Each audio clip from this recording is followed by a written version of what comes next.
नमस्कार दोस्तों, स्वागत है आप सभी का जे एग्ज़ाम प्रिपरेशन के यूट्यूब चैनल पर। दोस्तों, आज के इस वीडियो में हम क्वेश्चन के through continuity equation, Bernoulli theorem के एजम्पशन, पिटाट ट्यूब का उपयोग क्या है, बेंचरोमीटर का डिस्चार्ज काफिशिएंट, इन सभी के बारे में क्वेश्चन के थ्रू डिस्कस करेंगे। सो आप हमारे साथ वीडियो में एंड तक बने रहें, और यदि आप चैनल को पहली बार विजिट कर रहे हैं तो चैनल को सब्सक्राइब कर लें। पहला क्वेश्चन है, for a flow the velocity components are given by u equal to lambda x y square minus x cube y square and v equal to x square y cube minus three y cube. What is the value of lambda for the possible flow field which includes steady incompressible flow. Friends, जो continuity equation होता है वो study incompressible flow के लिए होता है। उस case में जो इक्वेशन होता है वो del u over del x plus del v over del y plus del डब्लू over del z equal to zero होता है। ये 3D के लिए होता है। 2D के लिए सिर्फ एक्स और वाई डायरेक्शन में वेलोसिटी के कंपोनेंट होंगे, तो ये कंपोनेंट ज़ीरो हो जाएगा। तो जो 2D के लिए ये इक्वेशन हो जाएगी वो हो जाएगी del u over del x plus del v over del y equal to zero. U की वैल्यू हमको पता है और वाई वी की वैल्यू भी पता है। जो यू है वो एक्स डायरेक्शन में वेलोसिटी कंपोनेंट, जो वी है वो वाई डायरेक्शन में वेलोसिटी कंपोनेंट है। इसका एक्स के रेस्पेक्ट में डिफरेंशिएशन और इसका वाई के रेस्पेक्ट में डिफरेंशिएशन करने के बाद उन दोनों वैल्यू को जीरो के बराबर पुट कर देंगे, तो वहाँ से हमें लैम्डा की वैल्यू पता चल जाएगी। तो यदि यदि इसका हम डिफरेंशिएशन करें एक्स के रेस्पेक्ट में, तो ये हो जाएगी लैम्डा एक्स का डिफरेंशिएशन 1 हो जाएगा लैम्डा वाई स्क्वायर, और इसका जो डिफरेंशिएशन हो जाएगा माइनस एक्स क्यूब का जो डिफरेंशिएशन हो जाएगा वो 3 एक्स स्क्वायर वाई स्क्वायर हो जाएगा, प्लस जब इसका डिफरेंशिएशन करेंगे वाई के रेस्पेक्ट में तो ये वैल्यू हो जाएगी 3 एक्स स्क्वायर वाई स्क्वायर, ये वैल्यू हो जाएगी -9 y square equal to zero. 3 x square से 3 एक्स स्क्वायर ये कैंसिल हो जाएगा, वाई स्क्वायर से ये वाई स्क्वायर कैंसिल हो जाएगा। यहाँ से जो लैम्डा की वैल्यू हो जाएगी वो 9 हो जाएगी। So correct answer for this question option D. Next question है friend, if at the particular instant of time the velocity of flow does not change with location over a specific region the flow is called as steady flow, unsteady flow, uniform flow, non uniform flow. Friends, यदि किसी भी fluid की जो property है वो time के साथ change नहीं हो रही हो तो उसे हम स्टेडी फ्लो, और यदि स्पेस के साथ चेंज नहीं हो रही हो उसकी प्रॉपर्टी तो उसे यूनिफॉर्म फ्लो करते हैं। तो यहाँ पे जो फ्लूइड की प्रॉपर्टी है लोकेशन के साथ चेंज नहीं हो रही है तो वो यूनिफॉर्म फ्लो होगा। So correct answer for this question option C. Steady flow और यूनिफॉर्म फ्लो में डिफरेंस करने के लिए, स्टेडी फ्लो में यस के साथ टी लगा है तो इसमें जो है टाइम के साथ जो फ्लूइड प्रॉपर्टी होगी वो चेंज नहीं होगी। नेक्स्ट क्वेश्चन है, which of the following expression represents the continuity equation in case of steady incompressible flow. Friends, जो स्टेडी इनकम्प्रेसिबल फ्लो के केस में जो कंटिन्यूटी इक्वेशन होता है वो del u over del x plus del v over del y plus del डब्लू over del z equal to zero होता है। So correct answer for this question option A. जो कंटिन्यूटी इक्वेशन होता है वो कंजर्वेशन ऑफ मास के principal पर base होता है, और जो बर्नौली थ्योरम होता है वो एनर्जी कंजर्वेशन पर बेस्ड होता है। नेक्स्ट क्वेश्चन है, the pitot static tube measures stagnation pressure, static pressure, dynamic pressure, difference in total and dynamic pressure. Friends, जो पिटाट स्टैटिक ट्यूब होता है ये स्टैग्नेशन प्रेशर को मेजर करता है। So correct answer for this question option A.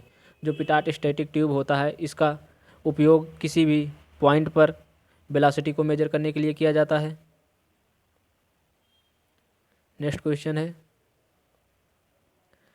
The theoretical value of coefficient of contraction of a sharp edge orifice is 0.611, 0.85, 0.98, 1.0।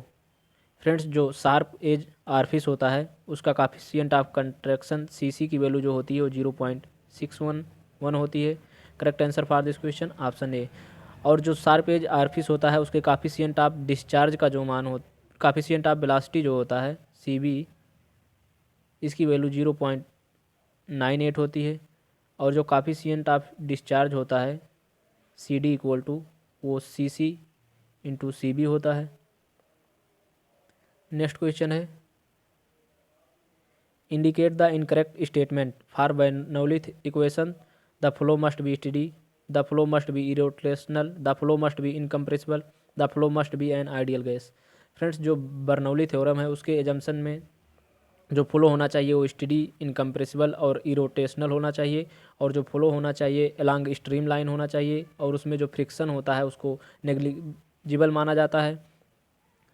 और Bernoulli theorem के लिए फ्लो का जो फ्लूइड होना चाहिए वो आइडियल गैस होना आवश्यक नहीं है। तो इस केस में जो इनकरेक्ट स्टेटमेंट हो जाएगा वो ऑप्शन डी हो जाएगा।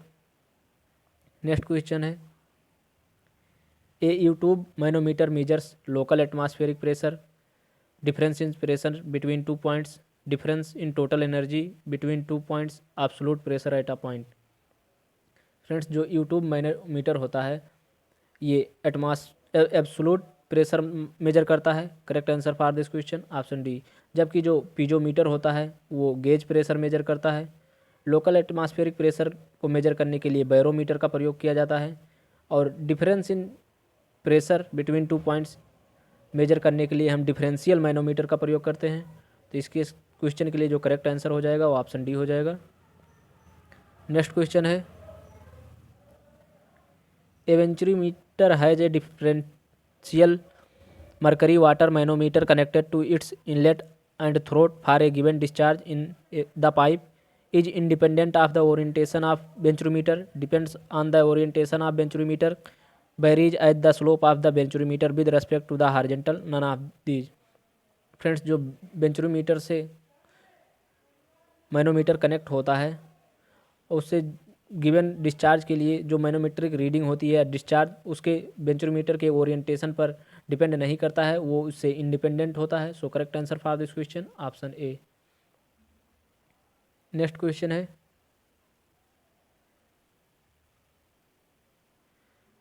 Bernoulli equation represents total energy per unit of certain quantity. The quantity is energy per unit specific volume, energy per unit mass, energy per unit volume, energy per unit weight. Friends जो Bernoulli equation होता है वो law of conservation of energy पर based होता है। और इसमें जो प्रत्येक टर्म होता है जो बर्नौली इक्वेशन होता है वो p upon rho g plus v square upon 2g plus z equal to constant होता है। इसमें जो प्रत्येक टर्म होता है वो एनर्जी पर यूनिट वेट होता है। So correct answer for this question option D. और यदि ये बर्नौली इक्वेशन को हम p upon rho plus v square upon 2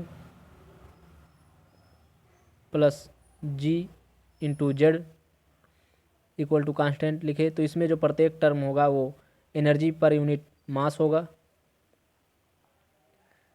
next question है venturimeter is advantageous because it has much smaller head loss, it's coefficient of discharge is more than for an orifice meter, its accuracy is quite good, all of the above। Friends जो बेंचरोमीटर होता है इसमें जो head loss होता है वो आरफिस metre की तुलना में स्मॉलर होता है। इसका जो coefficient ऑफ डिस्चार्ज होता है वो उसकी वैल्यू 0.98 होती है बेंचरोमीटर के केस में, लेकिन जो आरफिस है उसके केस में coefficient ऑफ डिस्चार्ज की वैल्यू 0.6 होती है।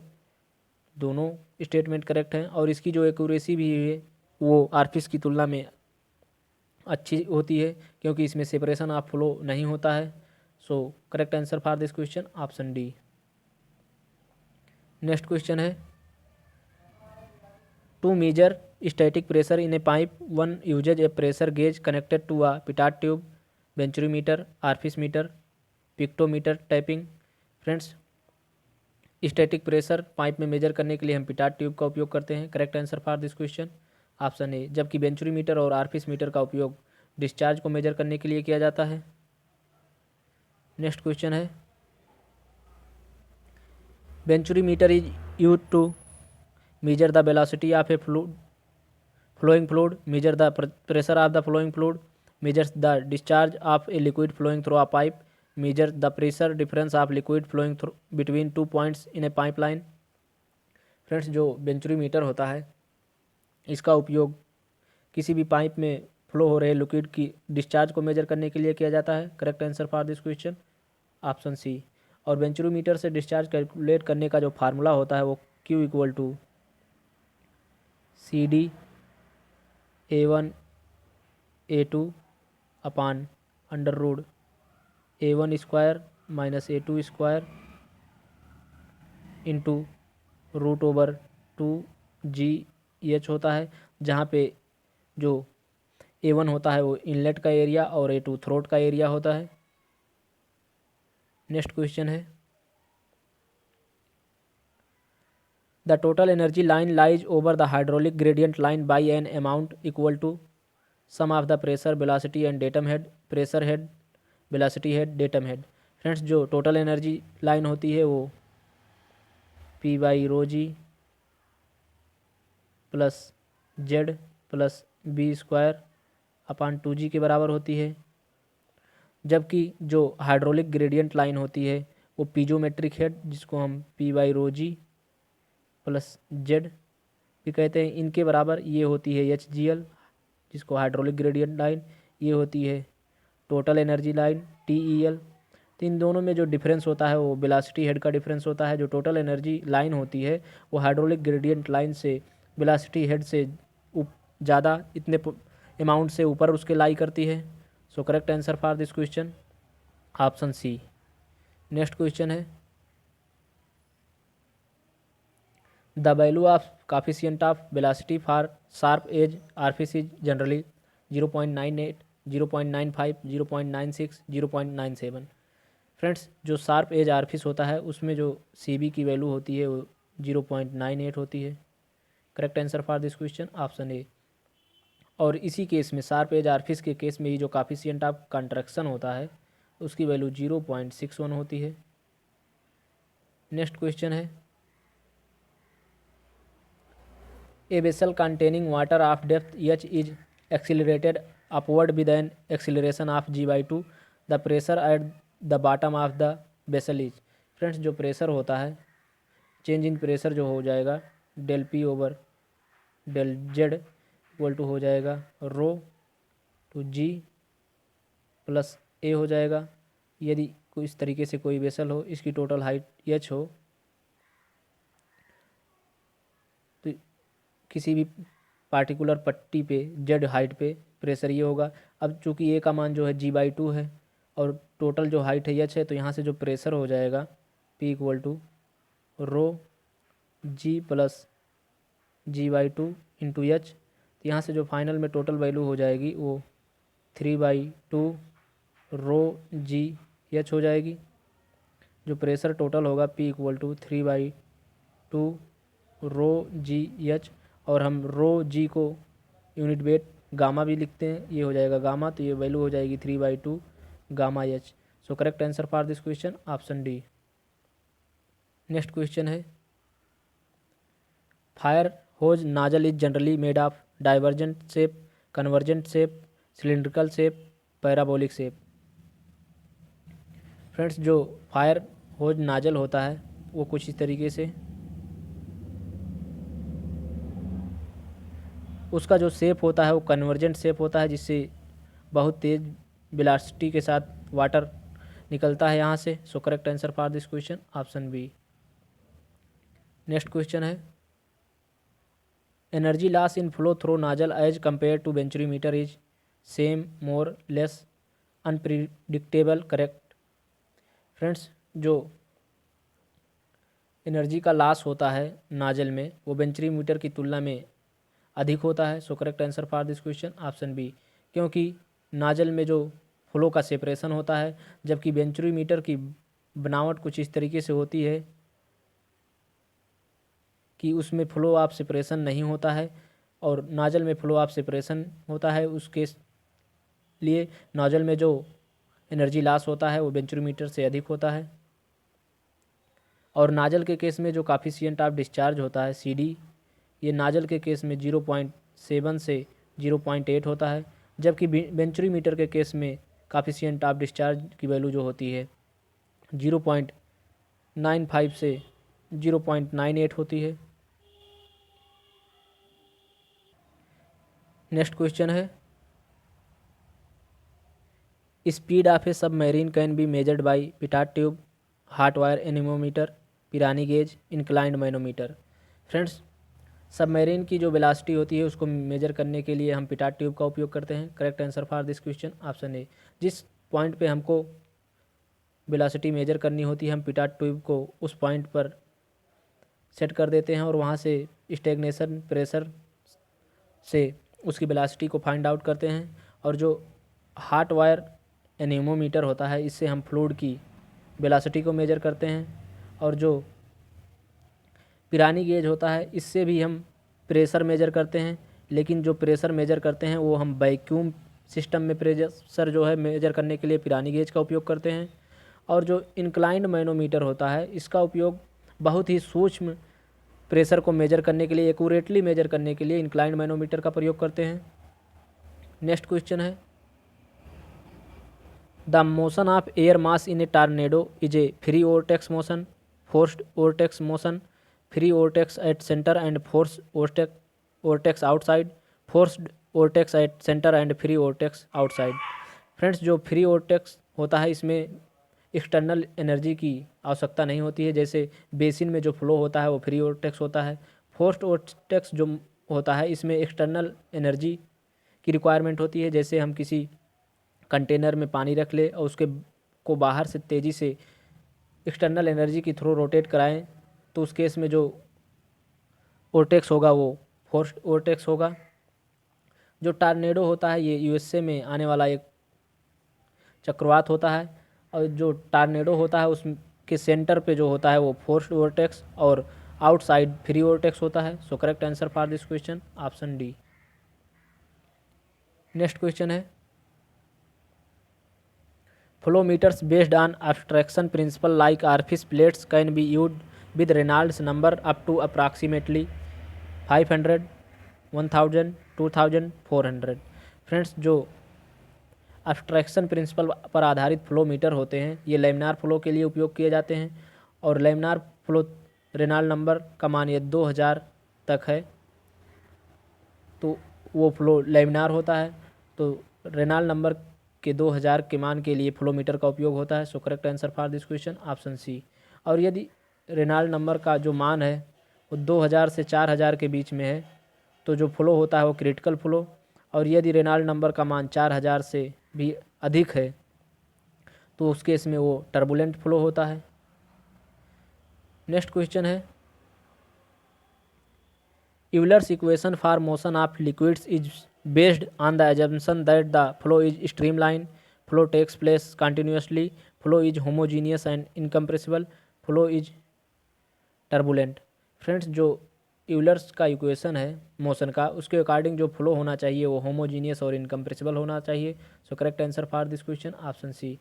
जो यूलर का इक्वेशन है वो मोमेंटम प्रिंसिपल पर बेस्ड है,